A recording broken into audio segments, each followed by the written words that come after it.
Hi, good morning. My name is Belinda. I'm deaf, so I can listen early. I want to explain to you. I have a wonderful tip. Use the stencil brush. Stencil brush is use the page to have look at. Did you see that? Use the page to tap it. I love it.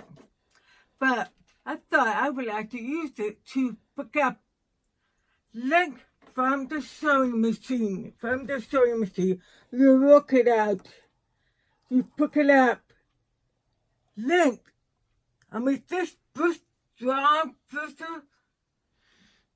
bristle, grab that desk and lint, and I think that's wonderful to look at, to grab all the dirt and lint away from sewing machine. You compare to this. This is to lose the separated.